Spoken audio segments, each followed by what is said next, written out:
अखिलेश यादव ने किया ऐलान, 9 सीटों पर एसपी के सिंबल पर खड़े होंगे उम्मीदवार। उपचुनाव में कांग्रेस के सिंबल पर कोई उम्मीदवार नहीं, कांग्रेस और एसपी मिलकर ये चुनाव लड़ेंगे। अखिलेश यादव की तरफ से ये ट्वीट किया गया है। तो सोशल मीडिया प्लेटफॉर्म एक्स पर अखिलेश यादव की तरफ से ट्वीट किया गया है कि सभी सीटों पर एसपी के सिंबल पर कैंडिडेट चुनाव लड़ेंगे।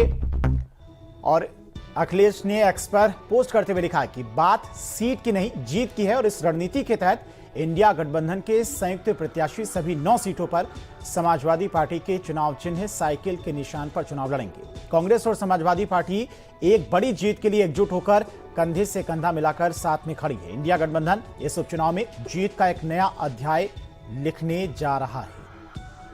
तो अखिलेश यादव की तरफ से यह ट्वीट किया गया है। अविनाश लगातार हमारे साथ जुड़े हुए हैं। अविनाश, पहले समाजवादी पार्टी की तरफ से 6 सीटों पर अपने उम्मीदवार घोषित किए जाते हैं, लेकिन अब अखिलेश यादव की तरफ से ट्वीट किया गया है कि सभी 9 सीटों पर समाजवादी पार्टी के सिंबल पर प्रत्याशी उतरेंगे। लेकिन कांग्रेस कुछ अलग ही कह रही। कांग्रेस की तरफ से कहा जा रहा है कि उसे इस बारे में कोई जानकारी ही नहीं है।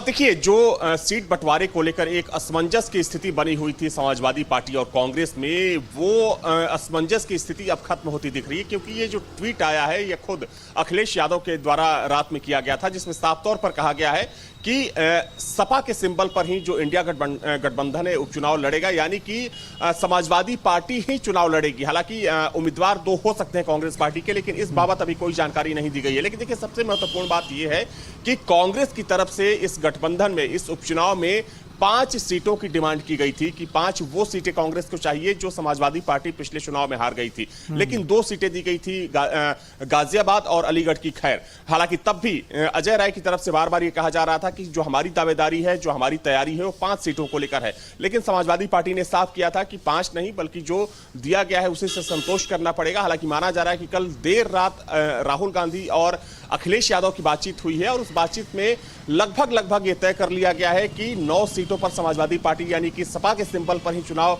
इंडिया गठबंधन लड़ेगा। हो सकता है कि जो 2 प्रत्याशी गाजियाबाद और खैर को लेकर कहा जा रहा है, हालांकि बाद में ऐसी बात सामने आ रही है कि जो इलाहाबाद की फूलपुर विधानसभा सीट है, वो सीट भी समाजवादी पार्टी देने को राजी हो गई थी। लेकिन अब चूंकि राहुल गांधी अखिलेश यादव की बातचीत हो चुकी है, तो माना जा रहा है कि जो सिंबल होगा समाजवादी पार्टी का होगा। हो सकता है कि कांग्रेस के 1 से 2 उम्मीदवार उतारे जा सकते हैं, क्योंकि देखिए, ये जो एक रणनीति बनी है, जो एक प्लानिंग है, ये माना जा रहा है कि हरियाणा चुनाव में जिस तरीके से समाजवादी पार्टी ने एक विवाद के बाद चुनाव न लड़ने का फैसला लिया, तो वैसे ही अब कांग्रेस पार्टी की तरफ से भी कहा गया है संभवतः कि वो चुनाव नहीं लड़ेगी। बाहर से यानी कि गठबंधन में वो पूरी तरीके से समाजवादी पार्टी के प्रत्याशियों को सपोर्ट करेगी, क्योंकि जब समाजवादी पार्टी ने 7 उम्मीदवारों की घोषणा कर दी थी, तभी से यह कयास लगाया जा रहा था कि हो सकता है कि हरियाणा की तर्ज पर यहां पर कांग्रेस पार्टी चुनाव न लड़े। और इसके संकेत भी बार बार दिए जा रहे थे कांग्रेस पार्टी के नेताओं की तरफ से।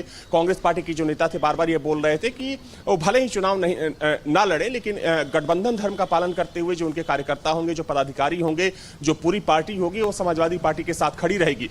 और अखिलेश यादव का जो ट्वीट आया है उसमें साफ तौर पर कहा गया है कि बात सीट की नहीं जीत की है और कांग्रेस के कार्यकर्ताओं के साथ आने से समाजवादी पार्टी और मजबूत होगी। तो देखिए, ये समीकरण समाजवादी पार्टी का है। हालांकि अभी चूंकि देखा जाए तो 7 सीटों पर समाजवादी पार्टी ने टिकट डिक्लेयर कर दिया है।